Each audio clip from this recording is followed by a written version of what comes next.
afternoon. This is Speak On It. You already know. It's a live interactive opportunity for you to call in here and speak on the issues. You see the phone number right there. 312-738-1060. Now, we know you at work. You ain't got off yet. But what we're hoping is that maybe whenever you're in the house or whatever, you might be sitting around during the week and you see it. Whatever it takes for you to get the information. Tonight is a continuation of our effort to bring about awareness of the activity that State Rep. LaShawn Ford and others have put together called West Side Heroin Opioid Task Force. But it ain't just on the West Side. That's why I'm hesitating. Today we have a guest. You know, last week we had a guest, and tonight we got a guest. The guest tonight, I like her. I like her energy. She made it clear. She called me and said, "Look here, I ain't that particular about woo-woo." She got here, she had a little coat on, and she got some tats. She said, "I don't know woo-woo."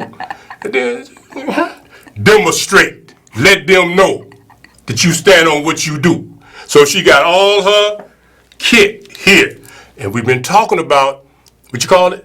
Narcan? Narcan, also called naloxone, which is the generic version. All right, now, so what we're finna do is this. We told you this medication will resurrect you from the dead. So she gonna tell us all you need to know if you have someone in your family or whatever that need assistance. So that's where we're going with this. So I want you to pay attention. This allows you to see how to do it. Tell folks who you are, tell them what you do, and then tell them what they need to do. All Glad right. you're here. Thank you. Thanks for having me. Mm-hmm. So my name's Iliana Espinosa, and I work for the Chicago Recovery Alliance. So we are one of the oldest and largest harm reduction programs in the country, and we were the first people to start overdose prevention education and naloxone distribution in the world to lay people. In the world? So in the world, we were the first people to start doing this. We started doing it in '96. Okay. Before there was even infrastructure in the state or in our country to support this kind of effort. But this was actually a medication that's been around many years. Okay. So medical professionals have had access to this since '71, which is when it was approved by the FDA. And we started distributing it to everyday people, particularly to people who were actively using drugs and family members and friends of people who were using drugs, who were the people who were obviously directly impacted and the folks most likely to be there in the event. So these folks can see. All right, so it looks like, like this. That's looks good. like this. There's also a common nasal version, which is being marketed as, the brand name is Narcan. Looks like this, so a lot of folks have seen this version, and it comes in the form of a nasal spray. It's most likely what you would access at a pharmacy, but then we give out the generic version, which is the same medication, but it's called naloxone, so a little harder to say, and it comes in a liquid version here in these little vials that are pre-measured, so one bottle is one dose, and so the version we give out is the intramuscular version, so people would have to load it up into the syringe and then inject a person in a muscle, similar to like a vaccine, so it's the same idea, or like an insulin shot, although those tend to be subcutaneous injections. So let me back up a little bit. So CRA, I'm just going to say a little bit more about CRA. So we are a nonprofit that's been around since '91, actively working to reduce drug-related harms among people who are actively using drugs. So we're not a drug rehab program, although we do many, many referrals into treatment, but when the person is ready. So we focus on reducing drug-related harms by giving people access to new and clean equipment. So we give out syringes to people who inject drugs, and that's one way. Say that again. You give out. We give out syringes to people who inject drugs, and we give out materials. That's these things here? Well, these are for muscle injections. We give different kinds of syringes for people who are injecting in the vein because these would be too large for that. But we give those out, and we give out materials for people who snort drugs, people who smoke drugs, both as an engagement tool, but also as a way to talk to people about reducing risks related to HIV and hepatitis C transmission, to get people linked up in care and treatment if they're interested on their timeline, and to talk to people first and foremost about overdose. Because there are treatment programs, which are great, but those are all abstinence focused. So what happens to all of the people that aren't ready for abstinence? They come to us. And so we meet people where they're at in their drug use, and we talk about supporting any positive change as the person defines it for themselves. So that's our mission. And we're an organizational member of the Westside Heroin Task Force. And a lot of what we do in our work, in addition to direct service and some research and advocacy, is we do training and technical assistance on overdose prevention. So we train anyone and everyone freely, and we give out this medication freely. So just to give an idea of our scale, in 2018, we distributed 80,000 doses. So 80,000 of these little vials locally. Much of that went to the West Side, which is where much of our outreach is. That little thing, you gave out 80,000 doses of this prescription medication, which in the state of Illinois, you do not need a prescription to have or to use on someone. So 80,000 doses. In 2019, we're anticipating that number will be closer to 100,000. And this is all medication that's going free to people. And we prioritize getting it into the hands of people actively using drugs, because they're the folks not only most likely to overdose, but most likely to be there when an overdose occurs. So we definitely want social workers to have it. We want nurses. We want family members and friends. But if people who are using opioids regularly don't have access to this, what's the point? Yeah, and that's a hell of a question. What's the point? Now, you telling me y'all been in business since 1971? 1991. 1991, and have been distributing this medication since 96. And you all, and a lot of it's been on the West Side, has given out 80, can I touch this here? Yes, sir. Hell, I ain't trying to be resurrected, but anyhow. Look at here. You see this here? 80,000 dosages to somebody. Right here on the West Side and the South Side of Chicago. Citywide. But our offices, so we have two offices. One is in Englewood. That was our first office. Okay. And the other one is in North Lawndale. Okay. But we mostly operate on a van, on a silver van. So most of our services are mobile, and we do sites 7 days a week.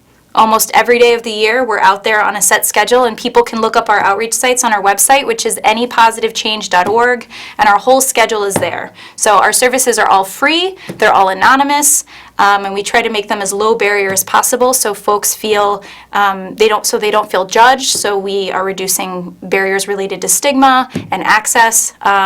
So yeah, if you or anyone who needs this or wants to be trained, please come chat with us, and I can do a demo. Would you like a demo? Yeah, as long as you don't knock me out this shit. Well, I can practice on this. Okay. So this is a pretend muscle pad. Should I put it? I don't know. Yeah, that's cool. Okay. Just do you. All right. So when using the naloxone, and I'll say one other thing is.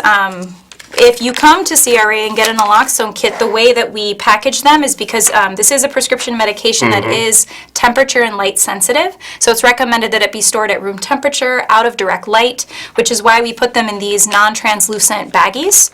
So we pack them up. So you just throw in the little vials, and you throw in the 3 syringes, and they just go in like this. And I forgot to bring one of our little outreach cards, but we often put our outreach cards in here as well, so folks know where to get more and how to access services.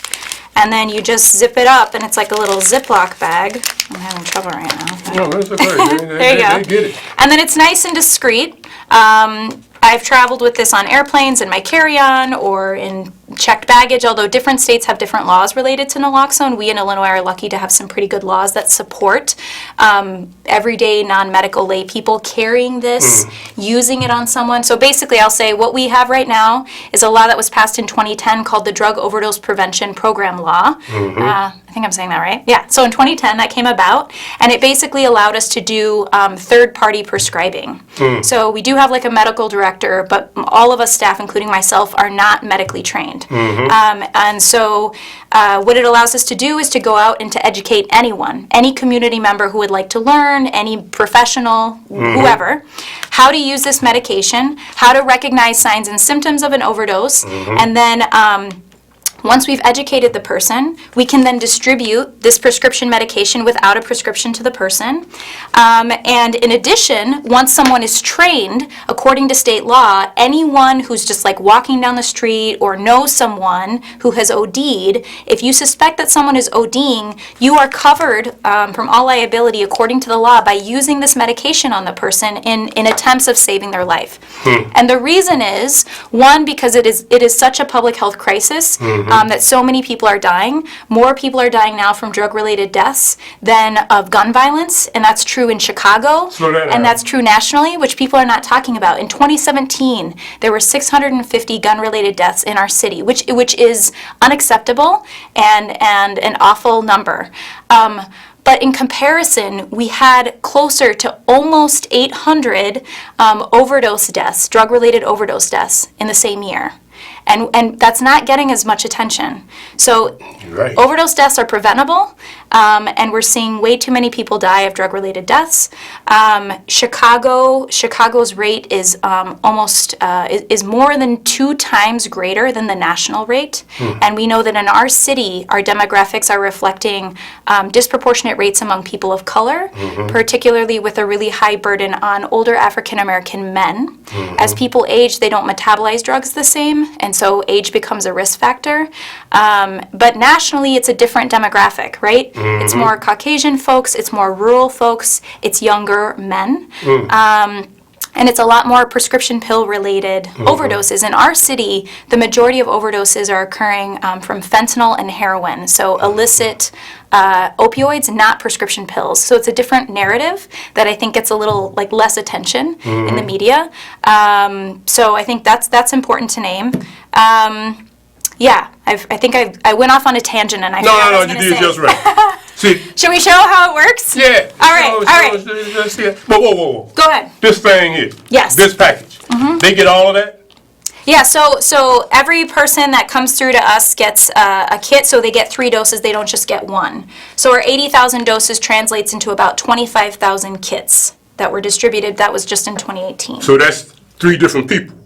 No, this is for 1 person. They need so 3 we never hits? So it's hard to know, so there are a lot of factors involved when a person overdoses, but right now, because of fentanyl is 50 to 100 times more potent than morphine.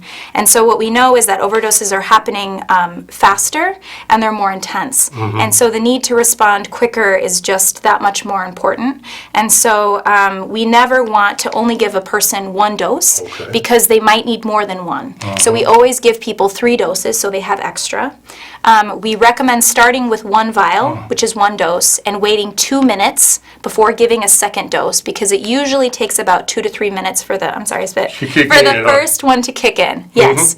And the other thing I'll add that's really important to know is that people who are overdosing cannot anticipate their own overdose. And so if they are alone, they cannot use naloxone on themselves. And see, that's interesting. And I didn't mean to cut. No. But what's it? Michelle Ford always say that. I'm trying to figure out why he say that. He say, don't be alone when you do dope. And I'm trying to figure out what dude talking about. He was trained well. Yes, he's absolutely right.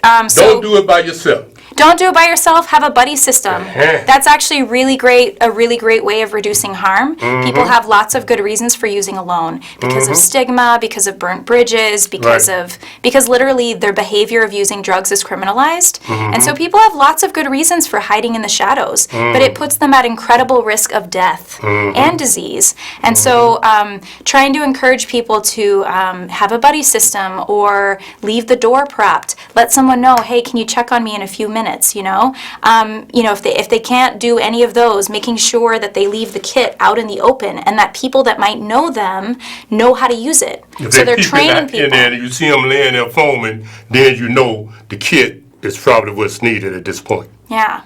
Now, see, you all need to understand this here. I'm glad she's here because she's making it plain. She talk fast, and that's good. That's why y'all got to pay attention.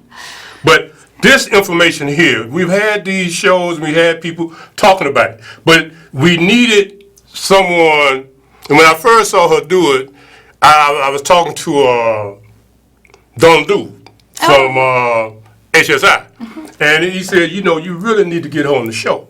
So I made a note, and then Mr. Lee Rush, I think he followed up, and here you are. And I think one of the reasons Don Dude said it was that he knew that with the West Side, street level people, he know we needed somebody to be able to talk about this here that went all stiff. You know how some people be sitting up looking all crazy in hell? No. She sound like she could walk up to me. And I'll give her some props. And that's what we need. We need somebody that can communicate how you use this that feel like they got street cred. That don't mean they was a abuser. It just means that they understand the energy and they ain't scared. A lot of people that do this scared, but their fear turns people off. Now tell me about that thing they blow in their nose. I mean, you know, woo-woo. Y'all got any of that? So this is the same medication. It's a spray in the nose. The reason we don't have this one is because it's cost prohibitive. So out of pocket costs, it's about $150 for 2 doses. There's no way we could distribute 80,000 doses free to people if we had to pay that much. So this version though is available. So they've started giving this out to people in Cook County Jail who are being flagged as exiting, because the #1 cause of death for people experiencing incarceration and experiencing homelessness is overdose. It's the #1 cause of death. So Cook County Jail has done right by starting to hand this out to people who've been flagged when they've come through the system, which is good. But I think they're giving out the nasal version. Also, there's a standing order in the state, which means that in theory, anyone anywhere in the state of Illinois can go to their local pharmacy and request naloxone over the counter, bill their insurance. That's how it would work. So depending on the insurance you have, there would be probably some low-level copay. Medicaid covers it 100%, and there are refills. And you're likely, if you're getting it from a pharmacy, to get the nasal version, but it's just very expensive. The nonprofit rate is $75 for 2 doses, still very, very expensive. And then we have this other version called the Evzio, which I call Narcan for the 1%, because it's thousands of dollars. It's basically the EpiPen, so it's an auto-injector. But I don't like to spend too much time talking about this one because no one can access it. Oh, okay, so they can't afford it. Yeah, so there are different formulations. We have over 20 years experience using the injectable version. It's very effective. It works well, and once people learn how to use it, it's pretty easy to use. And yeah, so should I demo it real quick? Yes. Okay. All right. So we give people the medication with these intramuscular syringes. So these syringes are only for injecting into muscle, okay? So we recommend the upper arms or the thigh, okay? The thighs.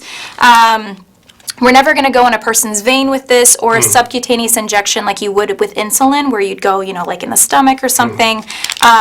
These are large needles, and they could cause harm if you go in the wrong place, okay? But the muscles are very thick, and this is the standard size needle to give vaccines, to vaccinate newborn babies, for example. We use the same needle. So it's really not. It looks kind of scary, but it's not that scary. Trust me. All right? One thing to note, though, is that they come packaged loose. And so you're going to want to make sure that you're twisting it either in the package or once you open it till it's tight. So the top of the needle should be tight. The packaging opens up very easily. Now the needle is tight and ready to be used.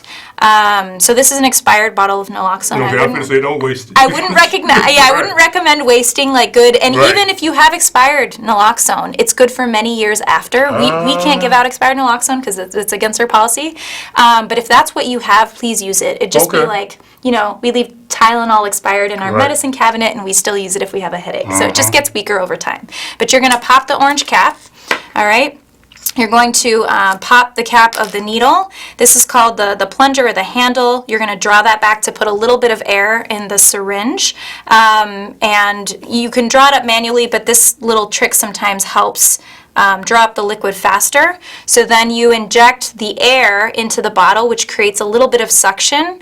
I like to recommend that folks twist the bottle, so have the bottle kind of facing up, and twist it to where the label is missing. So that way you can see the end of the needle. So am I above the liquid or in the liquid?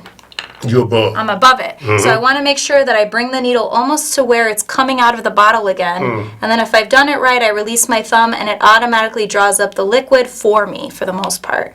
And I might have to manually draw a little bit out. You want to get that full first dose. Obviously, in the event of an overdose or a crisis, people are panicked and they're shaking. You want to get as much of it out as you can. You don't have to get every drop. You can always get more. But the point is to get it into the person's body as quickly as possible, okay?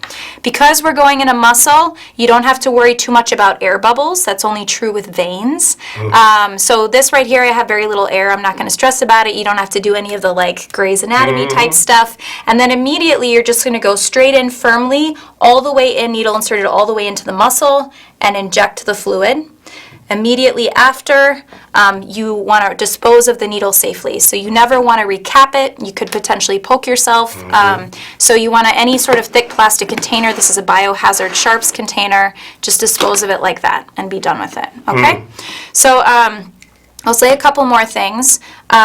So after the first injection, you're going to wait about 2 minutes before giving another dose, but you might need to give a second dose, maybe even a third. The other thing that you're going to want to do is call 911. So we recommend calling 911 absolutely. Every time that there's an overdose, we recommend that the person be medically monitored for a few hours. That said, there are many barriers to calling 911 and to accessing emergency services for people who are using drugs. And why is that? Because drugs are illegal and because people are scared of arrest. And that perpetuates overdose risk. So people are at greater risk of dying of overdose when they're scared of being arrested, and it leads to people not calling for help when somebody around them is like dying. And so what you can tell people is, give your person naloxone, call 911, turn them on their side, put them in the recovery position so that in case they vomit, it'll vomit out versus choke, so they can lay them on their side, and then they can leave the situation while the paramedics are on their way. So they've done something to save the person's life, but they're protecting themselves. So this is training that we give to people who are actively using drugs, who have experienced tons of trauma and been locked up a million times and want to avoid getting involved with the law in a situation that we believe the law should have nothing to do with, and it should just be about life and health. So that's what I would say to that. Definitely do want to call 911 if you can, and if that feels like a safe option. And the last thing is rescue breathing for the person. So if you don't have naloxone, breathing for the person until the paramedics arrive can help keep them alive. Because what happens in an overdose is that the person has done too much, that it slows their breathing down to the point where they're not getting enough oxygen to the brain, and that's how they die. So it's actually not an issue of the heart, it's an issue of breathing. So you don't really want to do CPR, because CPR is 30 compressions to 2 breaths. Instead, you want to breathe for the person consistently every 5 seconds. So lay them flat, open their mouth, check the airway, clear it if there's anything there, and then you want to breathe for them. Pinch the nose and breathe every 5 seconds until you see the chest rising, and that's another way that you can help keep them alive. So the 3 key steps. Overdose reversal is as easy as 1, 2, 3. So it's give naloxone, call 911, do rescue breathing. Okay? And if for any reason you have to leave the person alone, you want to put them on their side with the weight shifted to one side in the recovery position. And the key way to check if somebody might be OD'd is really based on one symptom. Is the person responsive? If they're in a deep nod and they're still somewhat coherent, or if you shake them, they move or they say something, if there's any response at all, they might just be very intoxicated and might just need to be monitored. But they don't need naloxone if that's the case, okay? But if you land at the bus stop, flat as a rock, you might. And somebody's not responsive. And how we check with that is we take our knuckles and we go above, just under the nose, above the lip, with a little pressure. That hurts. Or across the, up and down on the chest bone, okay? So it's a quick way to see if somebody's responsive to physical stimuli.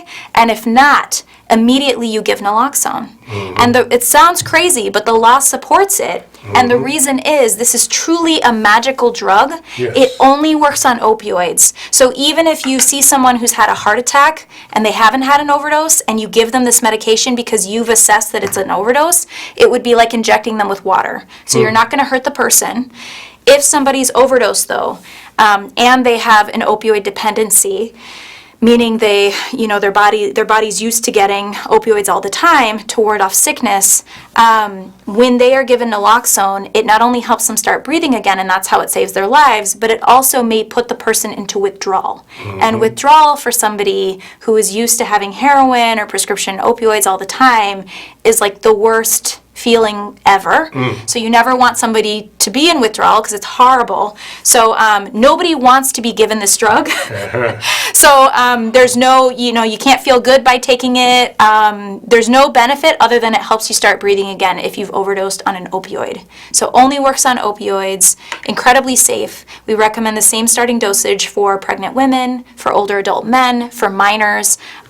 Incredibly, incredibly safe. You're not going to harm someone, and Illinois law protects you from being a first responder. And if you would like more training, you can sign up for one of our monthly trainings free online on our website, anypositivechange.org. You can get naloxone from us. Y'all got a public number? Some of these folks ain't got no online. So online, online. I mean, the other thing I would say is we have sites 7 days a week, and I'll just say one of our drop-in site on the west side is at 3110 West Taylor Street from 2 to 6 p.m. There you go. 2 to 6 p.m. on Wednesdays. You can come through, get trained. First web. Okay, let them see that. Yeah, so that's our website. Just say it again so they can be up on this here. So where it says services, if you click services, it gives you our outreach schedule. Where it says trainings, it gives you information about our monthly trainings. Signing up is free. It's first come, first serve, but they're all free. Under resources, we have videos. So we have training videos. So anyone anywhere in the state can watch our 10-minute training video. If you go to where it says all videos to the right, and then scroll down, it should have, wasn't it there? Scroll down even more. There we go, preventing empty spaces on the right. That's our newest training video. It's available in English and Spanish, free online. Anyone can use it. And in 10 minutes, you learn how to be an overdose responder. And it's literally the basics. It's all you need to know. If you want more in-depth training, you can come to one of my trainings. Yeah, well, let me just say this because we done ran out of time. Yeah, sorry. Well, I tell you this. Man, she laid that out. Appreciate it. That was clever. She was boom.